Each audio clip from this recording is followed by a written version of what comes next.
Let's drop the green flag on this episode of the Talent Tank Podcast with your host, Wyatt Pemberton, bringing you the best, fastest, most knowledgeable personalities in Ultra 4 and off-road racing.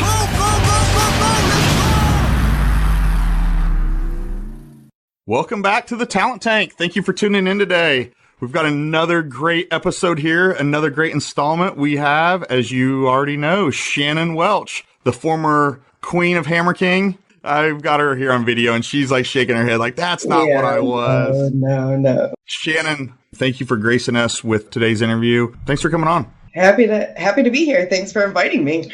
There's a huge power vacuum. There's a huge knowledge vacuum in Ultra 4 and at Hammer King with your departure. You spent 8 years behind the scenes, dotting the I's, crossing the T's for us, and we immediately cried when you left in December. And then here we are, we get to February, King of the Hammers 2019, and all of a sudden we realized all the things that Shannon did.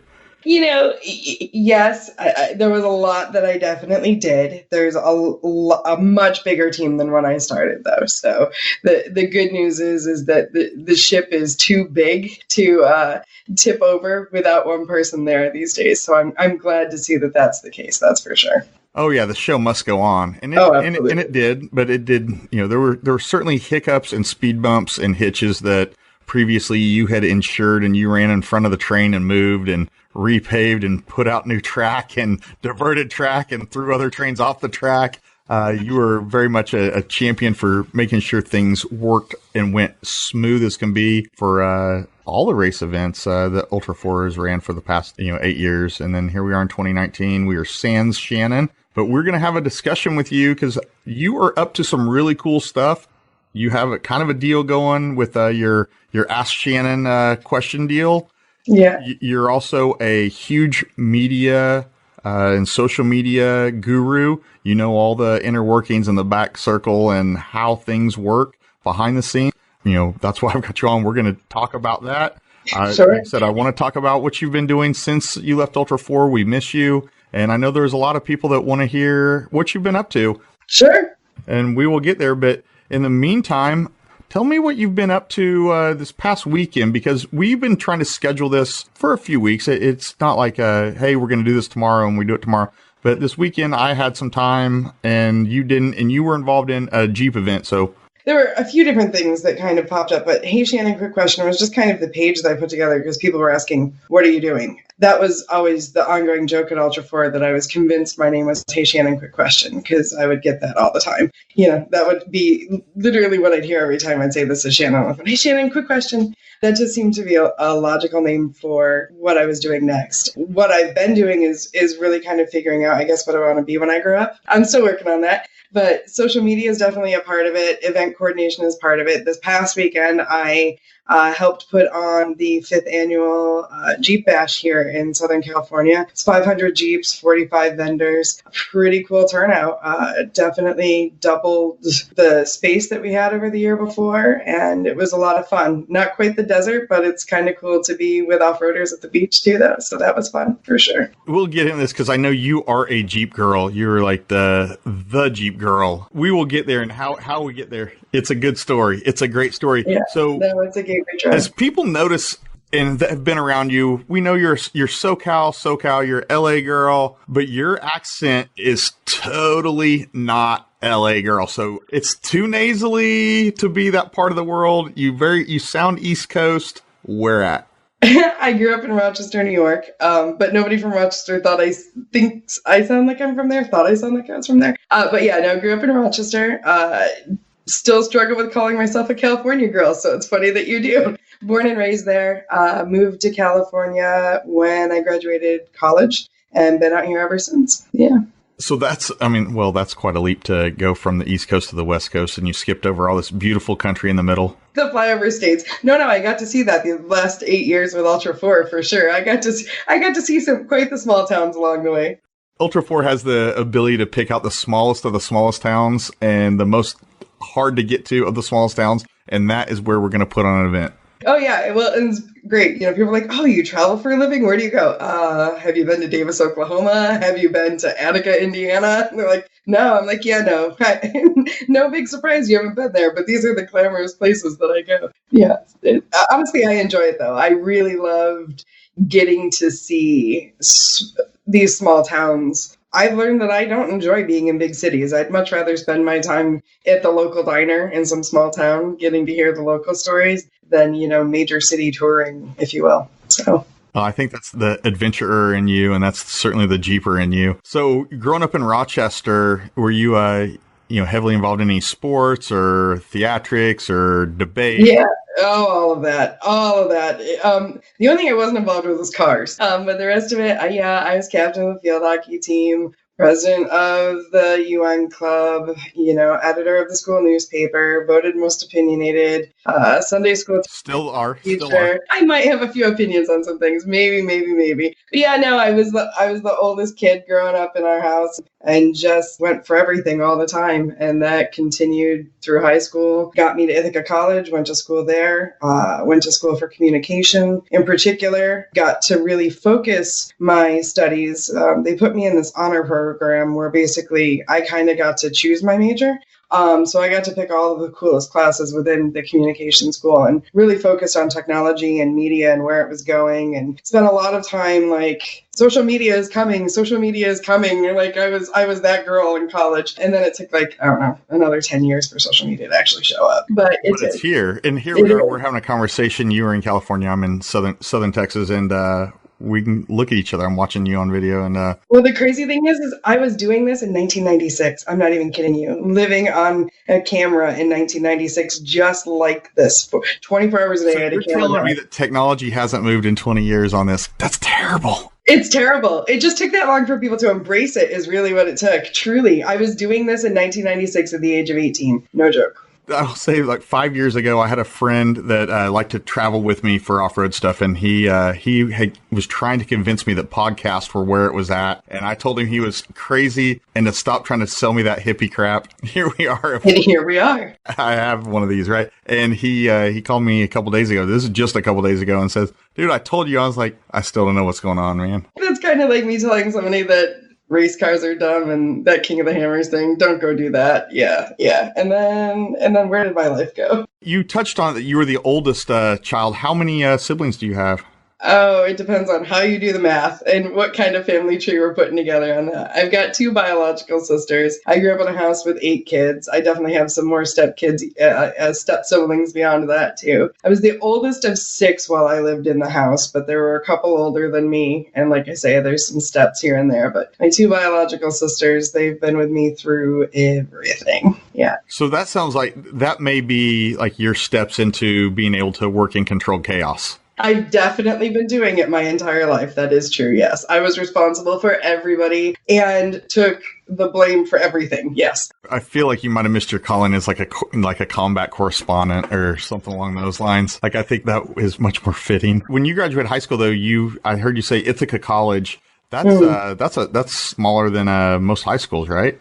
It's not a very big university. It's not, but they are known for their communication school, which is why I picked them. And it was a great experience, truly. So, I mean, college isn't for everybody, but for me, being from a small town, blue collar small town, it definitely showed me a different way of life, if that makes sense. So it definitely helped with that, for sure.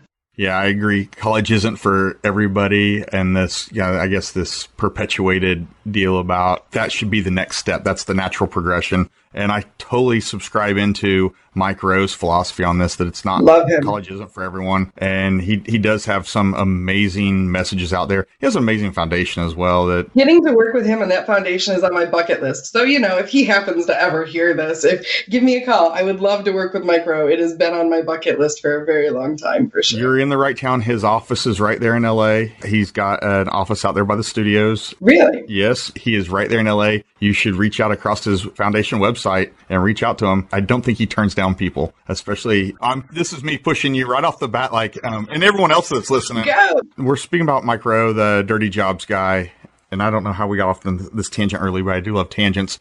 I was at a conference in downtown Houston a few months ago, and a welder, a certified welder that works on the Houston Ship Channel. It's the equivalent of Port of LA, Long Beach, with the docks. And he stood up and he said, we have a problem with welders. The average age of a welder on the ship channel is, I thought he said 52 from the point where I was sitting. Mm-hmm. And the average pay it's six figures. He says, and we are unable to recruit new people. And it's because there's this stigma that college is that natural next progression. Like that's the step. And that shouldn't necessarily be the step because one, there's debt with that, and then you're training for jobs that don't exist. Yep. Go out and get a skill. You can start, learn a trade. The world does not get built without welders. No. Just look around the room you're sitting in, the chair you're sitting on, your desk. Everything around you is welded that is metal. This guy says to Mike Rowe, "Is there any way you could help?" And he looks at the guy and says, "You know what? In this room with 400 or 500 of my best friends, we have a full studio here. I have my mic. We've got cameras. Let's shoot a 30-second spot right now." And he just rolled into it with listen, in the U.S., if you want to be a welder, if you want to make six figures, go to welding school. It's unreal. Mike Rowe is so much more eloquent with it. And he rolled it out and said, look up this, and in the meantime, also hit my foundation. My foundation is Micro, whatever. MicroWorks. Mm-hmm. MicroWorks. There you go. I think that's the full story, is that there is so much. And we've seen it. You and I have had conversations about this, that it's interesting, the guys that are in Ultra 4. And oh my gosh, I know I'm jumping like way ahead because we have to come back because this is the Shannon Show. People signed in and clicked on this to listen to the Shannon Show, not the Wyatt talking about not going to college show. That you should go learn a trade. No, but it's important. But guys in Ultra 4, it's very interesting, the conversations that you and I have had about where they have came from. Are they mechanics? Are they own their own business?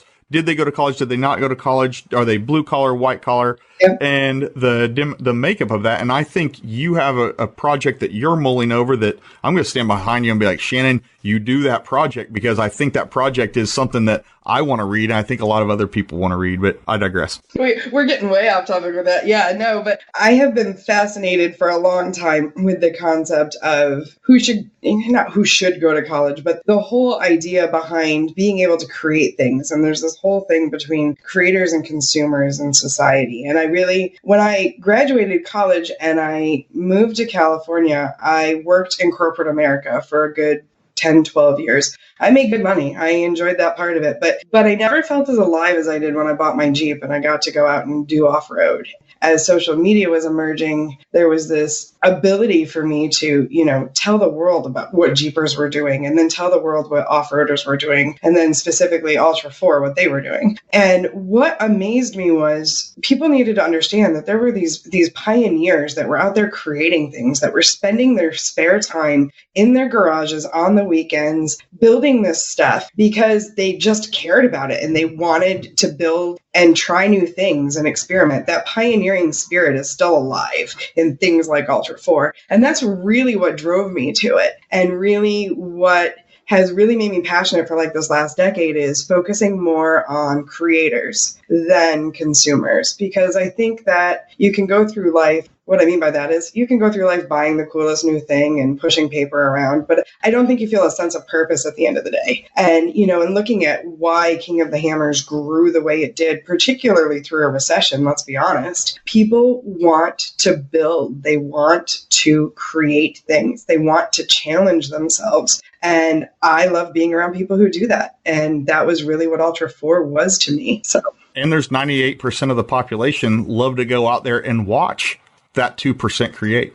Correct. I think I've given you that quote a few times when I've been encouraging you with this. I use it. I own it. Yep. No, 5% of the population creates what 95% of the population consumes. I want to stay in that 5%. I encourage everybody who can to stay in that 5% for sure. Oh, they're inspiring. Hey, I mean, look at this. This was creationism here. In doing so, I was on the other side. I was on the side of building the race cars, working on the race cars, doing the racing. And it's just something that I can't do physically. And there's a multitude of reasons. I found out I'm a type 2 diabetic and my vision is not the best about half the day. So that's not always the best guy that you want to get in the car and go 130 with, like I used to. I don't know. know, Shannon did that for a while until he finally got LASIK. He wasn't seeing real good there for a while. He started winning again when he got LASIK. Sorry, Shannon Campbell, that is 3-time King of the Hammers when they were talking about. That's absolutely right. And so I know I've been on, course going, exactly going 100 plus and being able to see perfectly. And then I've also done it and not being able to see jack because I had 6 too many beers the night before and my blood sugar was way off. This is the next best thing. So we're creating in a different fashion. You were standing behind me, telling me how certain things, how to do it and pushing me to do it. She's like, Wyatt, you need to do this. You need to do this. And I'm still gratefully thankful for all your advice, the late night text sessions, the calls, the stories, the discussions about people, bouncing ideas off people. Cause there's only so many people that are already kind of in the know or kind of behind the curtain. You're behind the curtain for 8 years with Ultra 4. So you make a really good sounding board for me. I appreciate that. I love that anybody who's out there wanting to tell the stories of these guys, they're still my heroes, they're still my friends, they're still my family. That doesn't change just because my title changes. So telling their stories, they haven't stopped being amazing individuals. And people outside of, the official organization need to care and need to tell their stories. So I think this is an exciting next step in that for sure. Well, in the meantime, we're going to tell your story. You moved to California, and this is before you had a Jeep. I know you were a biker chick. You had sort of. You had a dual sport motorcycle, and you ripped it on the weekends. No, truthfully, I never ripped it on the weekends. That's the reason that I was as straight-laced and square as they came. I still am in some regards. I did not off-road. I did not do anything automotive related at all. In fact, my girlfriends in college still laugh because when we would talk about the type of guy we were interested in, I said, as long as he's not a gearhead, I'm good. That's the only thing I don't want to be around. So I grew up. My dad was a mechanic. My uncle was a mechanic. They both were involved with raising me. But it's very different when you have to do it for a living, especially in a place as bitter cold as Rochester, New York is most of the year. I just didn't want to be around guys who spent their entire lives with their heads in motors, and then something happened. So anyway, I wasn't into anything like that at all. Then I became best friends with this guy that had a dual sport. I actually owned a house at the bottom of a mountain range here, and he's like, have you ever been to the top of it? And I'm like, you can do that? I'm from the East Coast, so we're not used to public land. We're not used to, you can actually go and explore the wilderness. If you didn't own it or you didn't know who owned it, you didn't get to go do that where I grew up. And so, he asked me if I wanted to ride on the back of it. We ran into some Jeeps on the way up there. I said I always wanted one of those. I think I gave him the initial bug to get a Jeep, and he, in turn, gave me the bug to get a dual sport. I thought, all right, well, I'm not very good at being a passenger on things. So I took my motorcycle safety class, got my motorcycle, and I sucked at riding a motorcycle. I didn't suck. No, I wasn't good. I realized that it wasn't for me when 10-year-olds were blowing by me all the time on the trails. And I'm like, I just have too much risk aversion for this. So at a young age came the cage. Got into the Jeep side of things, and the rest is history, really. I have a quick story about myself at King of the Hammers on a motorcycle. Yeah. We had little pit bikes, and the pit bikes, you run from pit to pit. Oh, yeah. We had drank way too many beers that day or that. Yes, this is true. And it was happened? And I can't tell you what year this was. They all run together. But we are all Carhartted up, the Carhartt, the bib overalls, because it's cold, but we're going to ride our pit bikes from Hammertown to Backdoor because we didn't want to get pulled over in a vehicle because it was not the right thing. And we didn't have a backpack cooler. I think this maybe predates those, but we'd shoved beers into all of our Carhartt pockets. So I think I had an 8-pack on me, and we're bombing up, we leave out of Hammertown, headed north, headed up towards the wash. And then you make the left-hand turn to head towards Backdoor. That first wash there's that step down in, it's like 10-foot step down with really soft sand at the bottom. Everyone in front of me hops down, and I hop down, and my wheel hits the soft sand at the bottom, and it goes left, and I went right. And all of those beers in my Carhartts exploded as I smashed into whatever I smashed into. I stand up, and I look like that kid from Happy Gilmore. No, it's Billy Madison, where he's like, "You're not cool unless you pee your pants." This beer from my nipples to my knees, just soaked all the way through. I love it. whoever was behind me just rolls up and just like, hey man, I got enough for you. We got enough. Let's just go. And I went there and I froze at back door. I drink beer, but I froze because I suck at riding motorcycles too. So I sympathize with. Yeah, no, motors like I enjoyed the dual sport. I loved the ability to take it from the road to the dirt. That was awesome. But it's also awesome in my Jeep, which had protection. I mean, we did a hypothermia run one day. That's what I called it. We were out in the desert and it was amazing. The weather was beautiful. And then all of a sudden it turned and we had a 40-mile ride to anywhere in the middle of like just this downpour. And I'm wearing mesh. And I thought, I have never been so cold in the Southern California desert. I'm more cold in the Southern California desert than I ever was in Rochester, New York growing up. And there's something incredibly wrong with this. So I liked a little bit more creature comfort, bought my Jeep Rubicon in 2006 and I went from there on the Jeeping side of things for sure. So. And you still have that Jeep, correct? Oh, yeah, Little Red. She's still in the garage. She's still my daily driver, truthfully. I actually, for 2 years, I had a terrible nickname. For 2 years, I got involved with people who were involved in adopted trail stuff in Southern California, because when I was doing the dual sport stuff, I'd be out on the trails. I'm like, God, we really need to rebuild this trail, or we really need to clean up this trail. Somebody's got to be doing that out there. That overachiever in me found my way into that group. And so I got involved with rebuilding trails before I even owned a Jeep. So I got to know this really great group of Jeepers that we hung out. I would just show up on a Saturday and be like, hey, if anybody's got a right seat, I'm willing to move boulders and clean up trash if you guys will have me today, just because I loved being out in the wilderness and really getting to work side by side with people, physical labor and outdoors and that sort of thing. Just I worked in a corporate office all week long. All I wanted to do was be outdoors on the weekend. So that was me reverting back to embracing my blue collar childhood and wanting to go back to it a little bit after probably spending a decade not doing anything creative or functional or really having to work. I paid people to do stuff. And that's what I did. So it was awesome.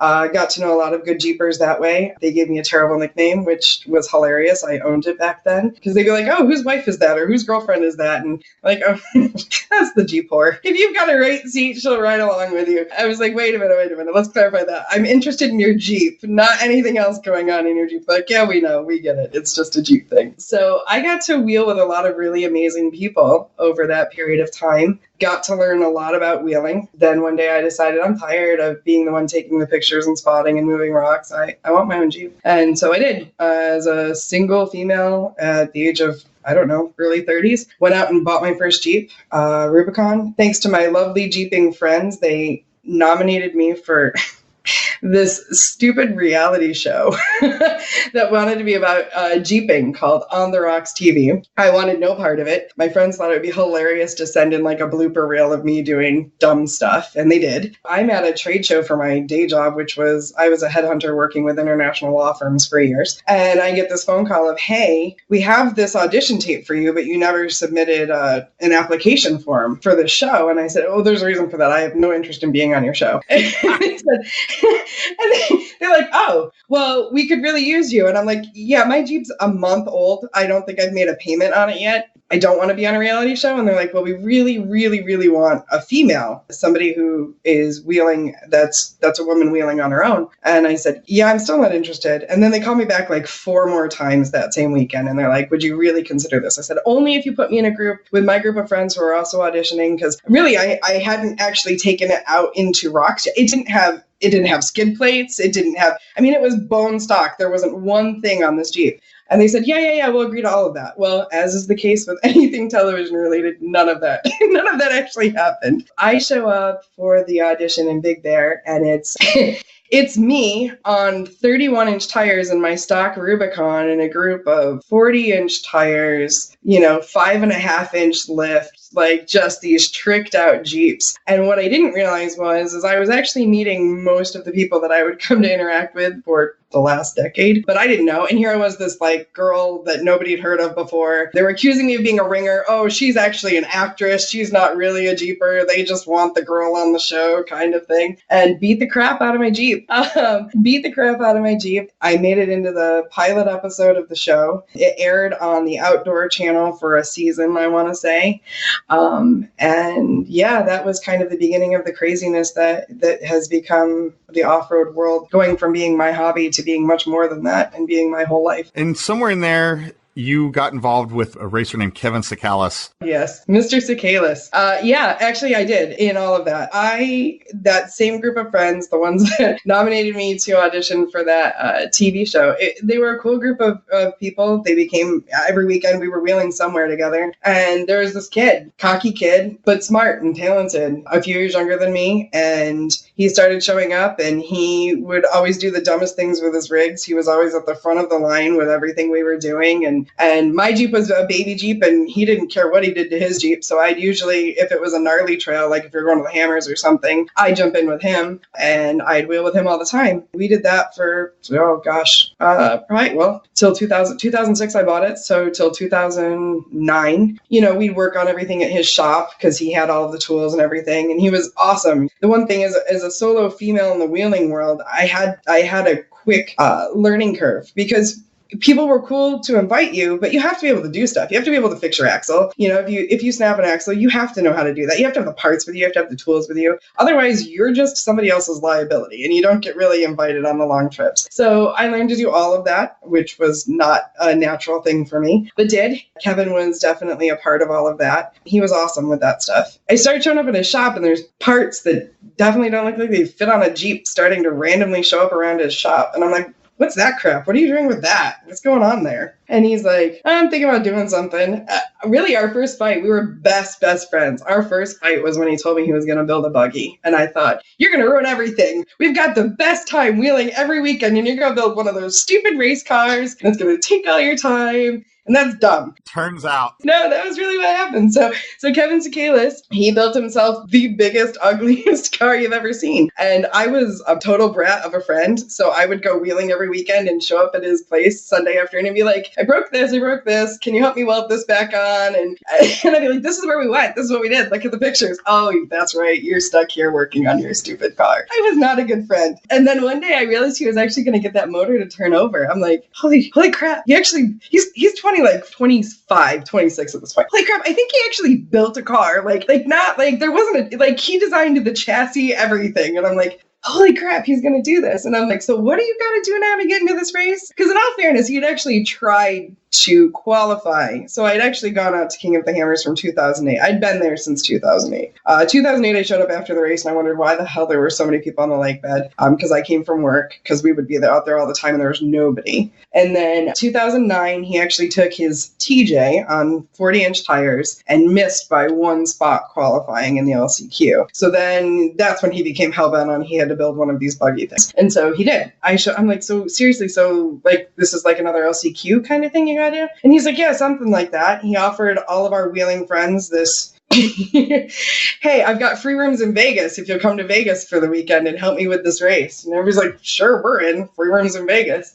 What we didn't know was it was a 3-day, 1,000-mile race through the Nevada desert in August, which was Vegas to Reno the long way that year. And it was 3 days of racing, and I was there on that one, and we bivouacked each night along the way. Was it Tonopah one night and Hawthorne the next night? Sure was, absolutely. And that changed my whole life. That weekend literally changed my life. So, leading up to it. So what I did then was I took our whole group of friends, right? And I took the guys that were good mechanics. I'm like, well, they can't all be together because we need one in every pit because it was this leapfrog thing to actually do the race. So I took them and I put them in different groups, and I made 3 groups of people, and then I put. This is the race logistics, and you realized we do not have any clue what we are doing. Oh no clue. None of us have ever raced before. And no one's taking charge of this. So no. Shannon's like, you know what? My OCD is big. No, let me tell you exactly how it went down. Kevin goes, I've been so busy building this car, I haven't really looked at everything that's involved with it. I'm not even sure I'm registered yet. Will you go take a look at it? So I go into the office of his shop, right? And I pull it up and I'm like,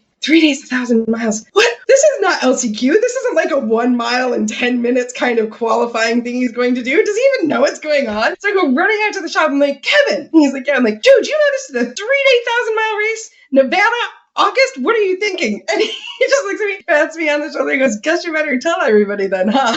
Thanks. And like blink, and looks at me, and I'm like, oh, God.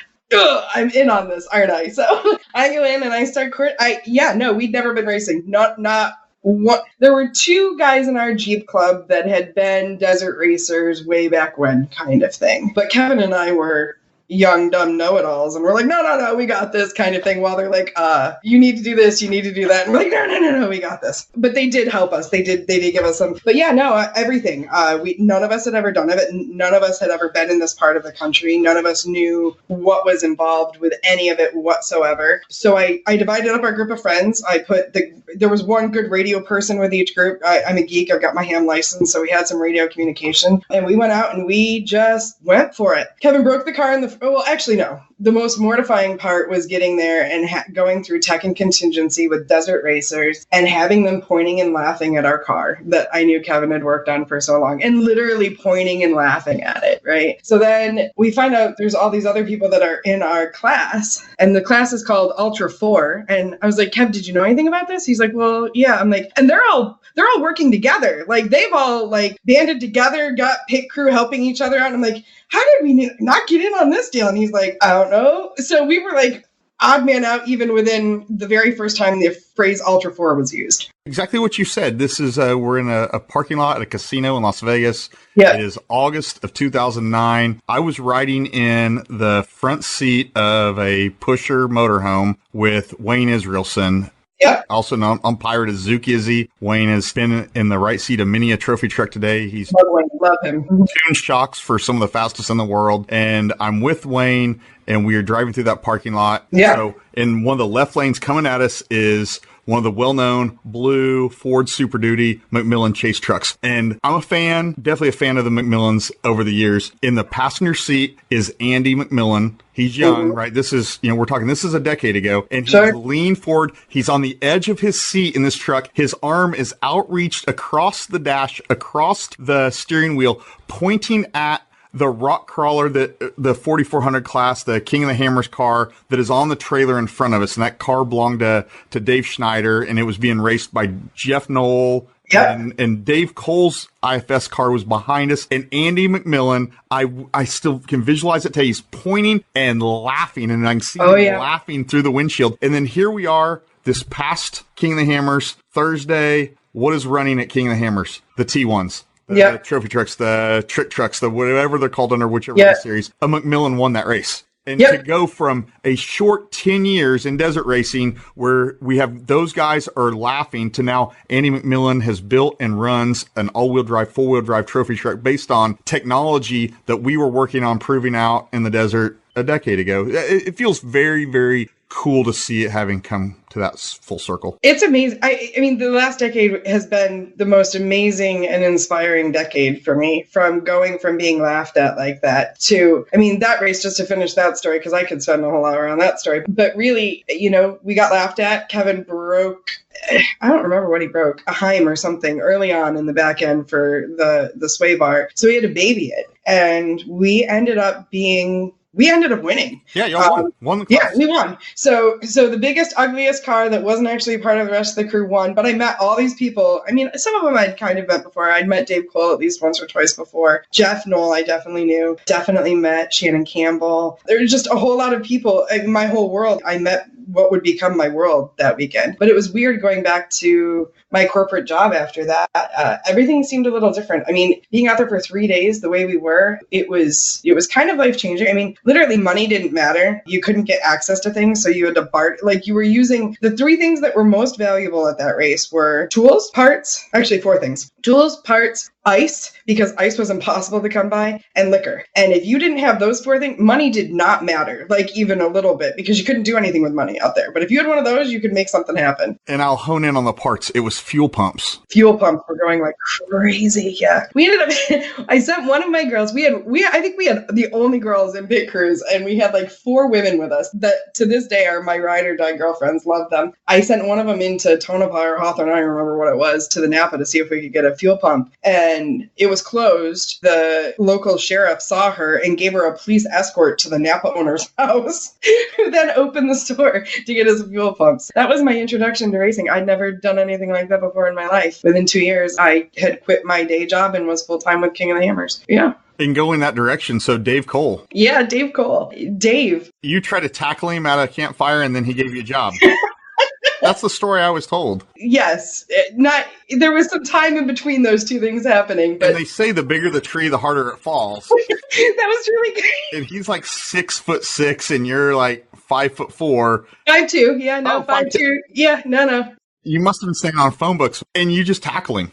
He bogarted my Gentleman Jack. There were rules, man. When we were out at the Hammers, there was always a bottle of Gentleman Jack, and you passed it. And that's what you did at the campfire at night, is you passed the bottle of Jack. Hammers was my get away from the world place for many, many years. It was how I got away from cell phones and how I got away from corporate America, was to go out and spend a weekend at the Hammers. There was always the bottle of Gentleman Jack, and there was always my group of friends, and that's what we did on a weekend. And so Dave Cole kind of came up.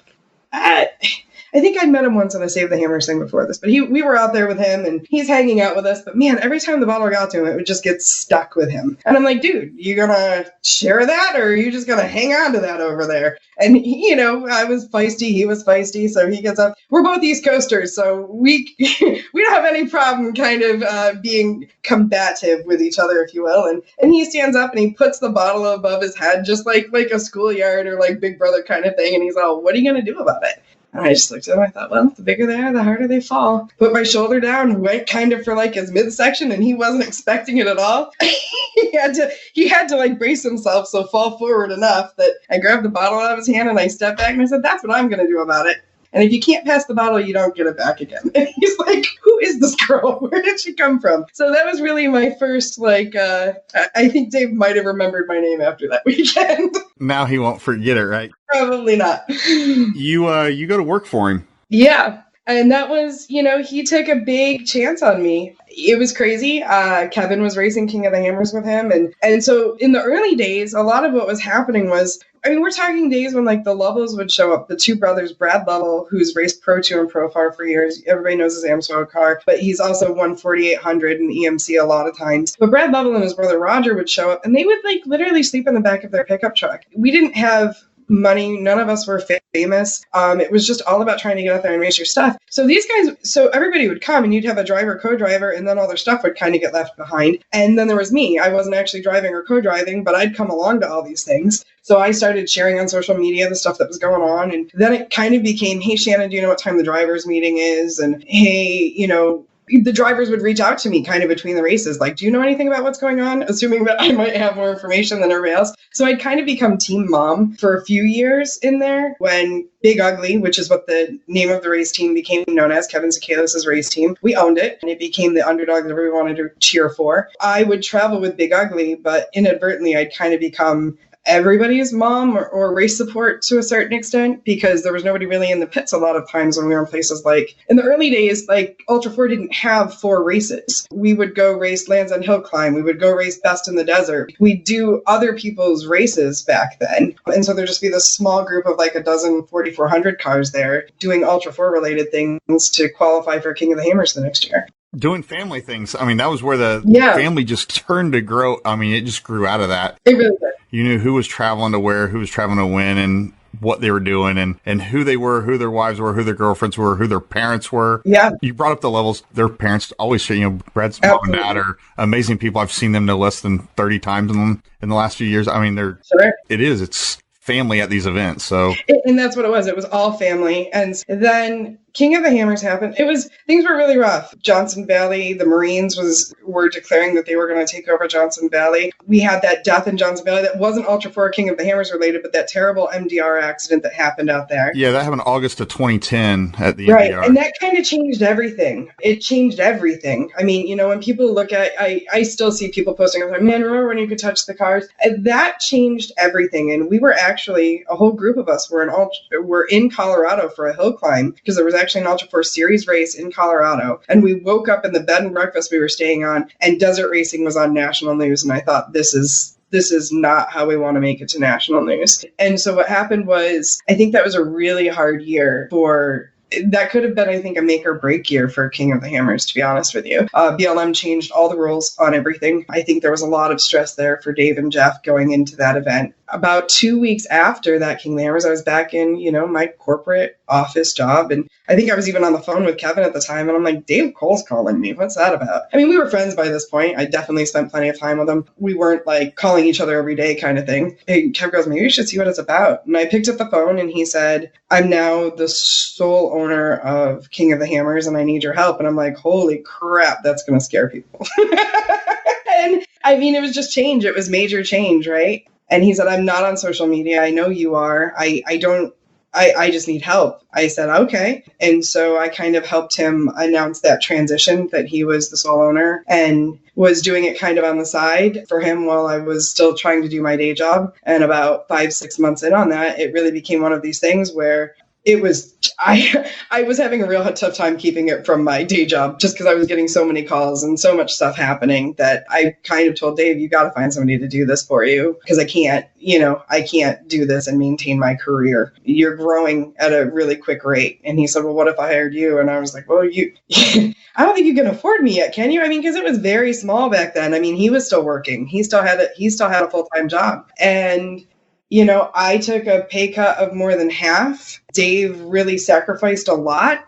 I just kind of jumped in with both feet. It was sink or swim, and let's pray we can make this actually work for a good 3-4 years there. And it was me, him. Back then, there was this guy, Chris Bolger, who was like our sales guy and did the trade show stuff. And it was just the three of us for quite a few years, actually, putting it on and making it grow. And we went from that first year, we added King of the Motos, we added Smittyville Everyman Challenge, we added a Jumbotron, we added an East series and a West series, and we just spiraled through. I mean, it was all I did. 18 hours a day for years. Yeah. Yeah. There was certainly multiple points along that timeline from between 07 and the OG 13 and 9 and a 10 and then 13 again. I'd say was just the trajectories continued to hit these inflection points where the Hammers, you say, oh my gosh, there's 30,000 people here during Hammers Week. The race is only on Friday, to where now we're racing Wednesday, now we're racing Thursday, now we're racing Friday, now we're racing Tuesday, Wednesday, Thursday, Friday. Now we're racing on Sunday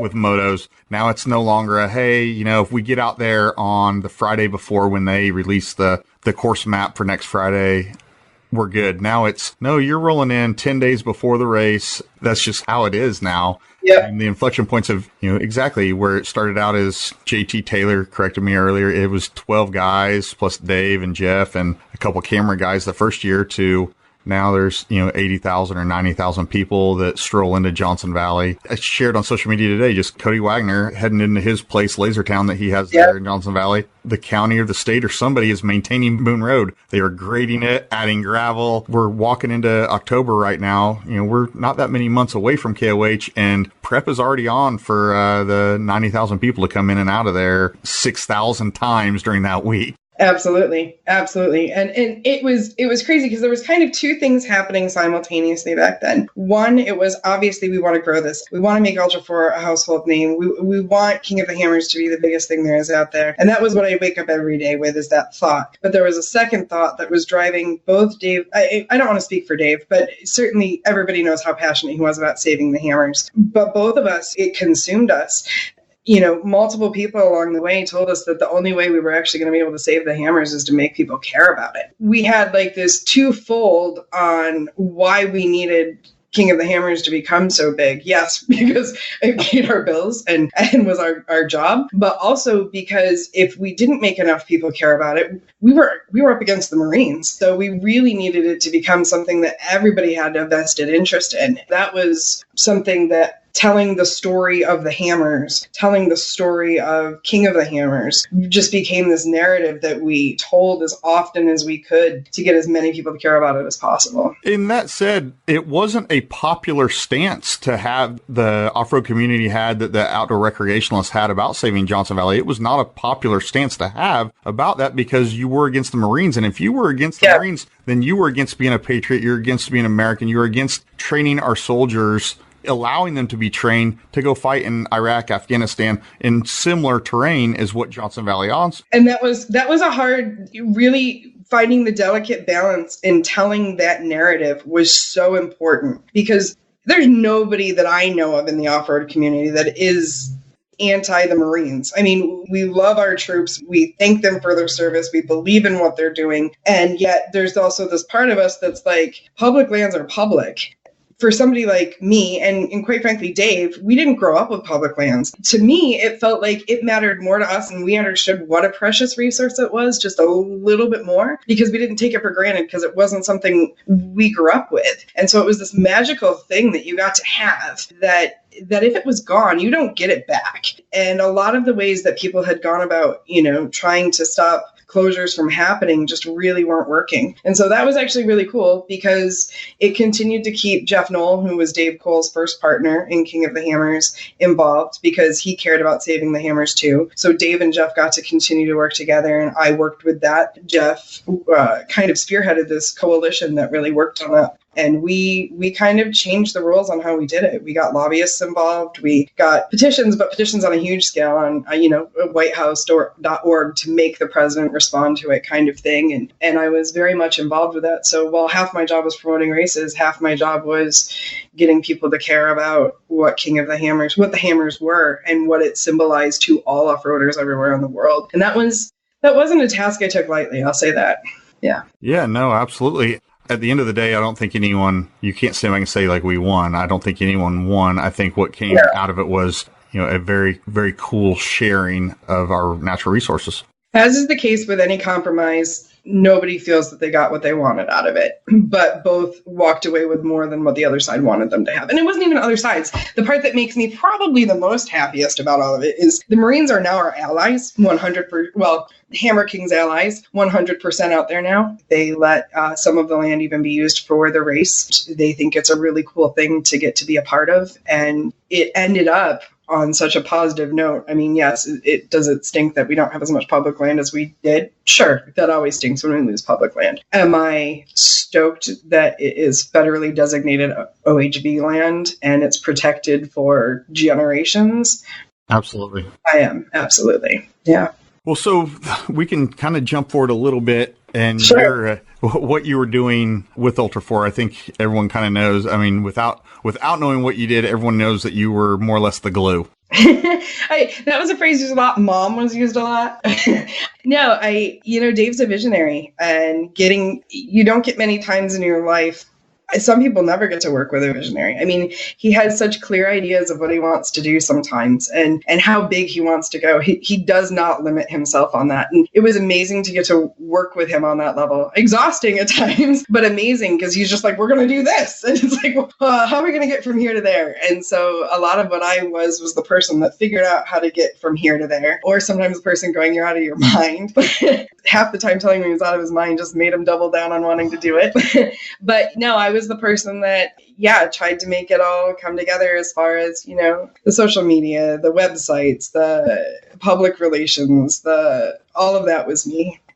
At the regional races, I was usually checking people in and registering them and then turning around and helping with the live shows. And then at King of the Hammers, they kind of kept me hidden the whole time because I was the keeper of every spreadsheet and every list on the lake bed, every King of the Hammers. So if it happened out there, it had started with a list that I had. And there was some stuff said about why can't we clone Shannon? Like, why can't we have like 2 or 3 of her? So you brought your 2 sisters and they kind of look like you enough that people would be confused. They'd be like, hey, Shannon, and like the one looks like me. The other one got away with it. Thank God. She's blonde and pretty fair. So unless somebody heard her speak and they'd be like, oh, she sounds like Shannon up. But the one that looks like me, the first year she came out there. Carrie, right? Is that Carrie? Yeah. Oh, Carrie, yeah. Yeah, Carrie looks a lot like me growing up. We're only 16 months apart, sort of Irish twins, right? The first year she came out there, she's like, hey, I'm going to go get like a soda or something. I'm like, I wouldn't go out there if I were you. And she's like, I'm like, because you're not going to make it to get the soda. And she's like, I'm like, because there's going to be 20 people that stop you between here and there with questions that they need to have answered. And she's like, shut up, it's not going to be that bad. And she comes back to my motor. It was just like, oh my God, that was a madhouse. He said, yeah. Because people didn't know there was 2 of you. People did not know. And she looks so similar enough and talks so similar enough. And that if she says, I'm not Shannon, I'm Carrie, people would be like, whatever, Shannon. Whatever.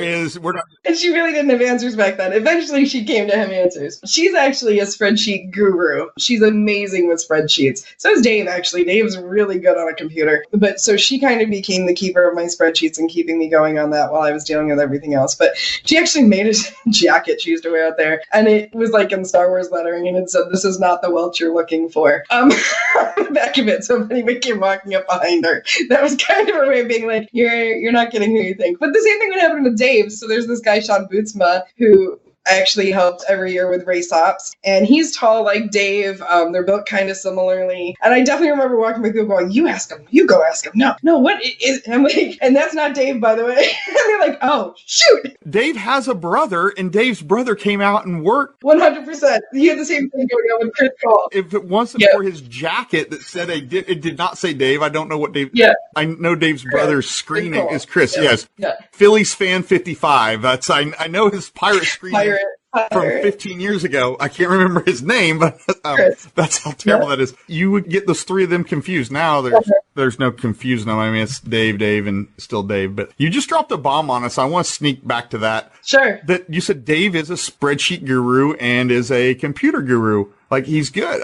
I've always, and probably not unlike others, believe since he's not on social media, he just doesn't do computers. That's not the case, huh? No, he's like and again, I don't want to bring Dave on, talk to Dave and get his history, but he's like a logistics genius, and what he can do with a spreadsheet. I didn't know Excel when I started. I had assistants that did Excel for me before I started working for Dave. Then my life became Excel spreadsheets just because it was the only way to keep everything organized. But Dave, no, he has a very technical mind, very logistics oriented, and it's impressive to see. Just super smart guy. Yeah. I don't want to go too much further with Ultra 4 stuff. I know that's dominated your life for the past 8 years, but I want to talk about your future and what you've been doing with social media that you've learned over the past 15 years, the past 20 years. Sure. What is the current, you're doing marketable packages for off-road teams, social media, like wheelhouse stuff. Let's get into the stuff that really, when Shannon wakes up in the morning, Shannon's like raring to go on.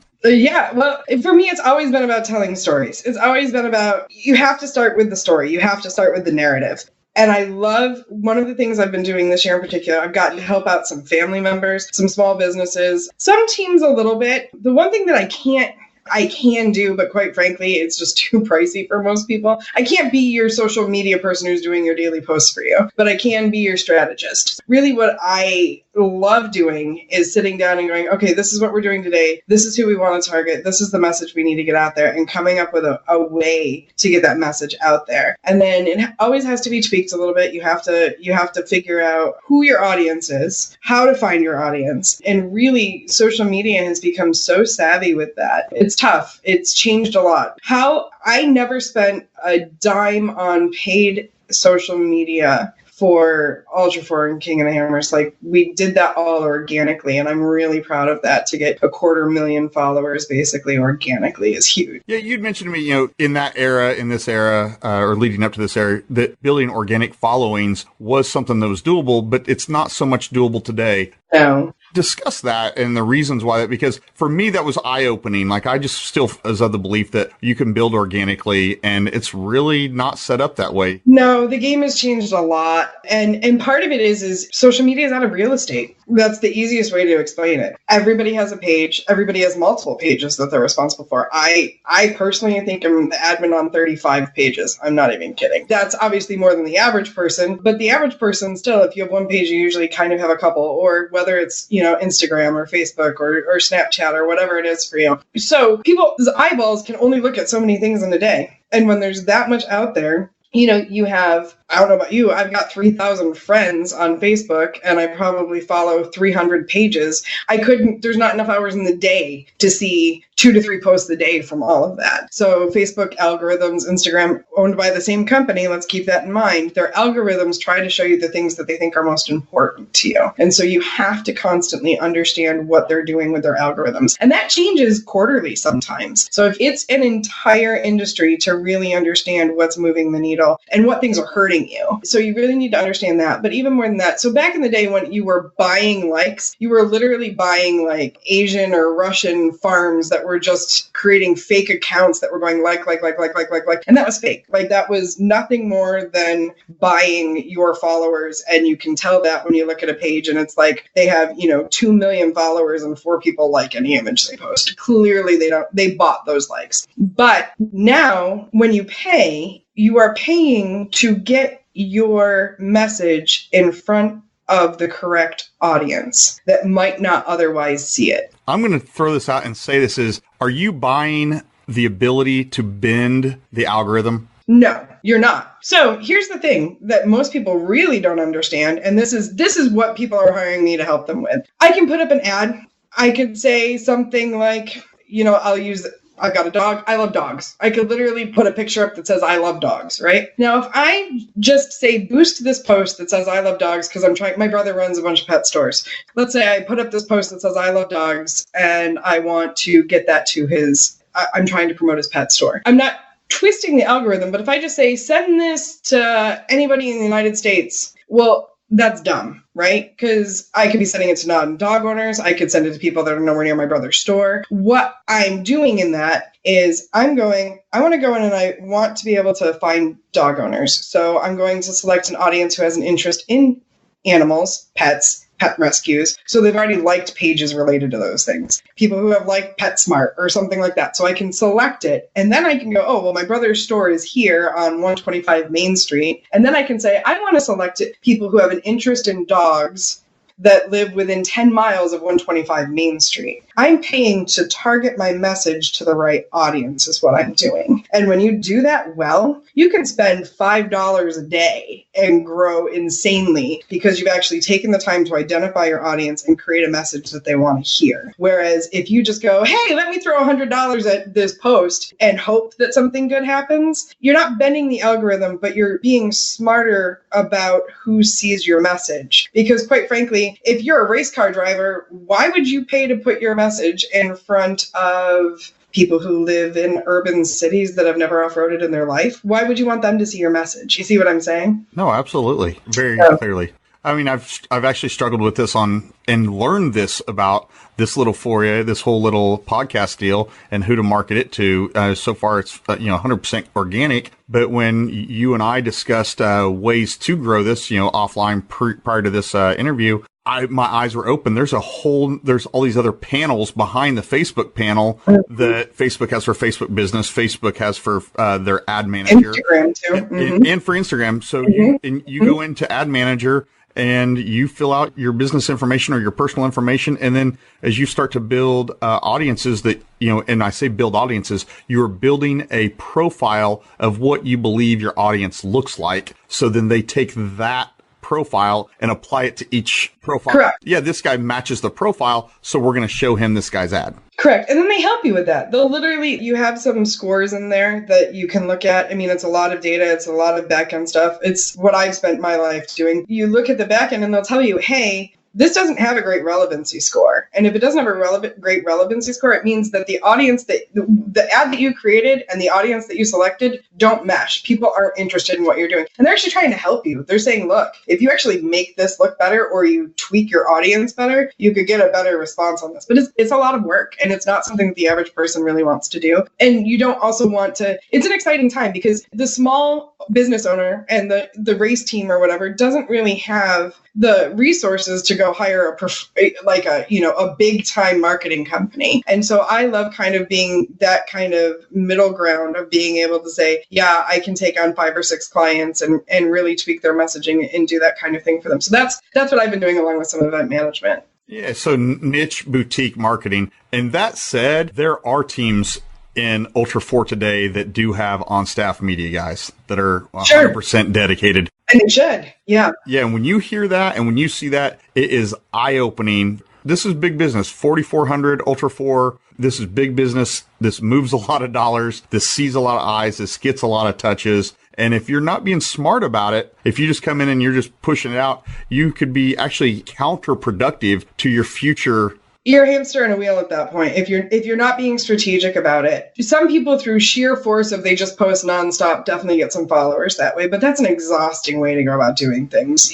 There's definitely a work smarter, not harder mentality that can happen. But I think the one thing that most race teams, you can have the most talented race car driver. You can have the fastest car. You can have the most wins. But if you aren't actually actively telling your story in a way that is getting to an audience, particularly a new audience all the time, you're going to have a real tough time getting the sponsors behind you. I don't care how winning you are. At the end of the day, what keeps people coming back is they felt the connection to you sometime. And truly, a lot of the guys in Ultra 4 are really great at this. I'm going to use Shannon Campbell as an example. Shannon is just who he is. He's just such a naturally cool guy that he does things like, if there's a kid that walks up to him immediately after a race, he's signing his trophy and he's handing it to that kid. And he's actually not one that really likes to be in the spotlight, but somebody inevitably catches a picture of that. And then that affects people's hearts. And then they remember that. And they remember that Shannon Campbell's the guy that gave that person the shirt off their back. And now they're committed to the driver, not because he's the most winning driver, but because they've connected with him on a personal level. And so many of the drivers I see are so afraid to put themselves out there personally like that. I think even with Big Ugly, like Kevin had some really gnarly crashes. He crashed at like 96 miles an hour in the Mint 400, and it was brutal. It was, thank God they got out of it alive, brutal. I was the one having the conversation, and this was pre-KOH days, right? Pre me working for Hammer King days, I should say. And I said, we have to put that video out. And he's like, I don't put that video out. I don't want people thinking that I was responsible for the accident. I don't want it's up to everybody's interpretation on how that happened. And sure, 50% of the people thought he was at fault, 50% thought, and it was an accident. Accidents happen in racing. It's what happened. I said, if we sit on that footage and we have that footage, this is your comeback story, because you're going to have to rebuild your car. All of a sudden, you're just going to disappear from social. You need to tell people what's going on. You need to tell them that there was this bad accident. You need to, we have all the footage of this bad accident. People will learn from it. I go, Kev, you go online and you watch crash after crash, trying to do better and not make the same mistakes and fix that. You have the opportunity to do that for somebody else. Why wouldn't you? It made him so uncomfortable. And I understood why he was so uncomfortable with it. And I said, that's when I know it needs to get out there for people to see. If it makes us uncomfortable, it's the vulnerable thing that makes people connect to us. And what happened from that was huge. People turned around and were like, they were rooting for him. They were rooting for Big Ugly. They wanted to see him come back. And when he did, he became this crowd favorite, the comeback story of kid who built it in his garage. And if we hadn't told that story, there are hundreds, and I would say even thousands. I mean, it's way bigger than that these days. If we hadn't told that story, there would have been all these people that never felt a connection to the race team. And when they feel that connection, and then we go hit up a sponsor and say, hey, we're the guys. Oh my God, you're Big Ugly. Oh my God, you had that crash. Oh my God, what can I do to help you rebuild? You've just changed your narrative. And that's when I see race teams, drivers in particular, they're so worried about their cool image being out there that they're not doing a really great job of letting people in, inviting them into their world in such a way that they feel a connection and want to root for them. And that's how you make yourself a household name. Oh, yeah, it's the sanitization, right? Always sanitizing your image. And sometimes, to be honest, in an era, in a day where everything is sanitized, it's kind of cool to see stuff that's dirty and brings up emotions or stirs emotions and does give you that tie. Mm-hmm. No, vulnerability helps. Even with King of the Hammers, I think another race promoter might have tried to keep it from people that, we could lose King of the Hammers because, well, you don't want your sponsors thinking you could lose it. Dave went the opposite. We went the opposite. We told the world we could potentially lose this, guys. And we got everybody interested in being a part of that story. And everybody feels an ownership in the Hammers because of that. And so if you try to hide your flaws from the social media world, you actually are losing an opportunity to make yourself relatable. It's got to be done in the right way. You don't want to be the person that's spewing your drama 24/7. We know nobody likes that person on social media, right? So you recently did this for me. I had a take on something. It didn't flow the best way. My wife, she's a test listener. She listened to it and was like, delete that. It just doesn't need said. You can get away with your message without saying that. You came back and said, you know what? I don't like that either. But your take on how to solve it was completely different. You said, own it, run at it head on. And man, you know what? That's actually what ended up happening.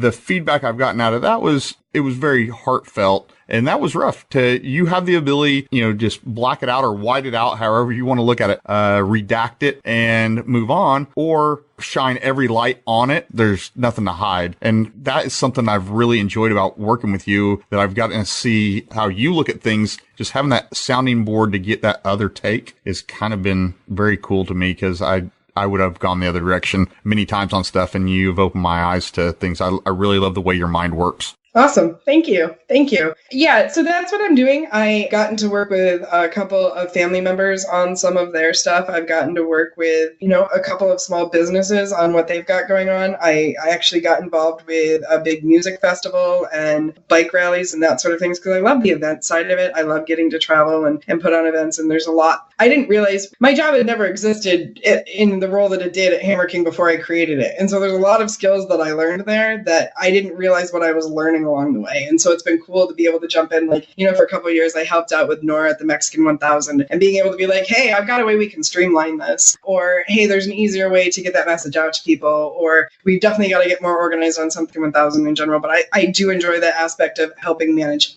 events, but that strategic messaging and really helping people connect with an audience is huge. I think the one thing that new people all think is that all of the big drivers in Ultra 4 have this huge amount of sponsorship. Some of them legit do these days, but let's be honest, most of them still have day jobs. Absolutely. Where the sponsorship comes from is because they've made themselves a presence, and it's not just because they've ended up on a podium. It has almost nothing to do with who ends up on a podium. I was the keeper of everybody who ended up on a podium, and after a year, I couldn't tell you who came in second and third most of the time. And sometimes I can't even remember who came in first, because you move on to the next event. But what you do remember is that gnarly roll, or you do remember that time that, an example, I'm not trying to use Shannon again, but we had a parade in Indiana, and there was a little girl in a wheelchair that couldn't catch the candy on the street. So Shannon gently went up onto the yard and personally handed her candy. And you remember those moments, right? And you remember when somebody gave somebody else their transmission because otherwise they weren't going to get a chance to race. And those are the things that stick with you over time, not the wins and losses. And so if you aren't telling those stories, you struggle. Yeah. Exactly. I can't even tell you what race it was, but it was this past year.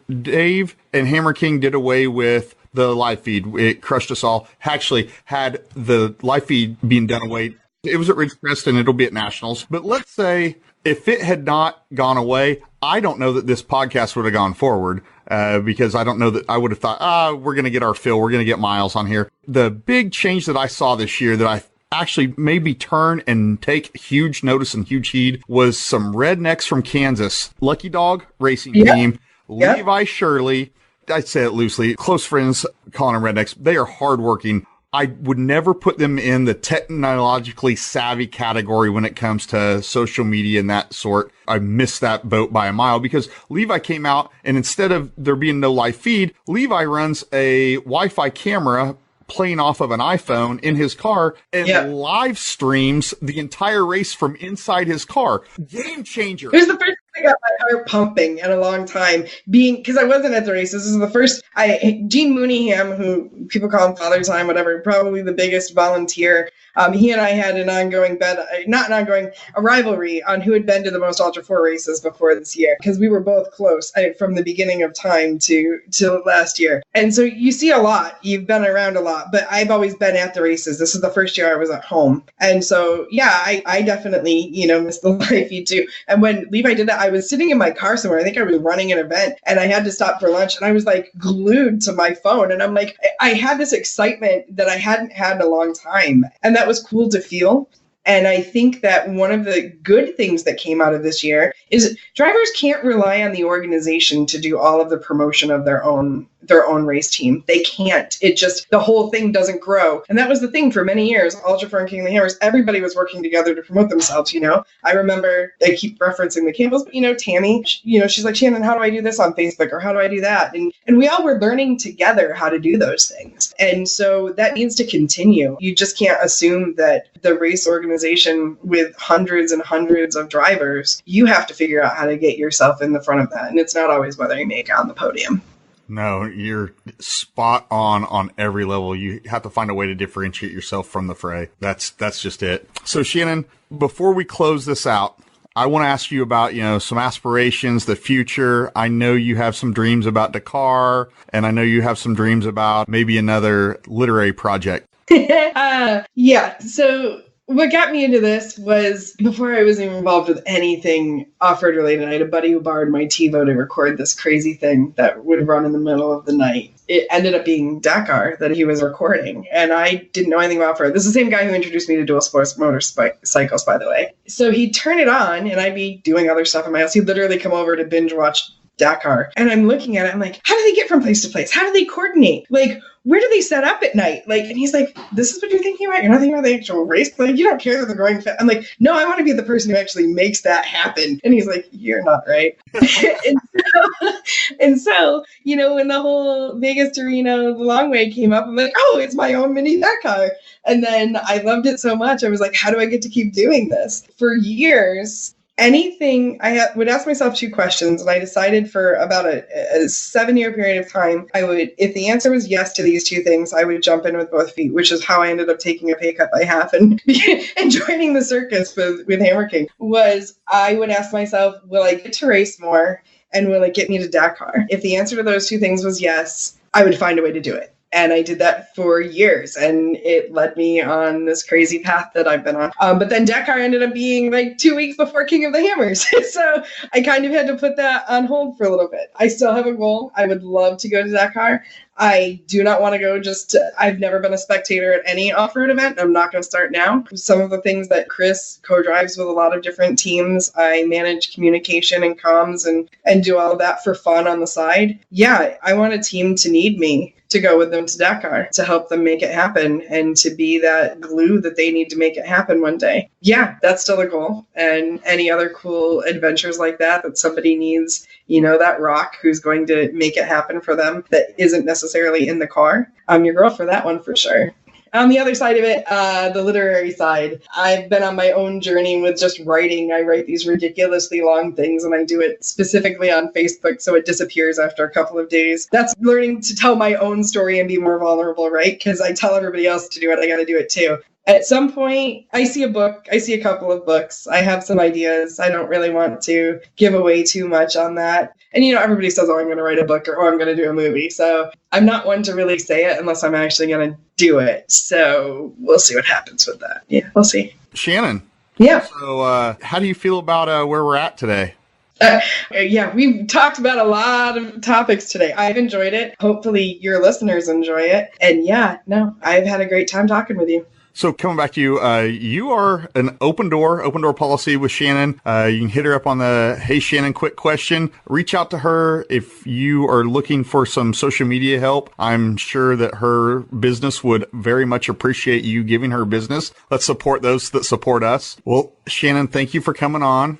I'm going to issue an apology to your partner in crime, Chris Porter. We didn't discuss him at all. He has been an integral part of your life for about 9 years. Yep. I know you guys are big, offshore fishing. You have a boat. You're off-roaders. I know Chris is a mechanic. He can change a motor. He's amazing. He's a keeper. Amazing. And so tell Chris when he listens to this, accept my apology that we glossed over this. And then he can be mad at you. That's you. I'm apologizing for. No, he's amazing. I couldn't do what I do, putting myself out there in front of people all the time without him. Even more than that, in his own right, he's got his own racing background and we do lots of adventures together. So that's going to continue for sure. Yeah. Yeah. Well, I thank him for letting you come on here and giving you the time to keep the dogs away so they're not barking.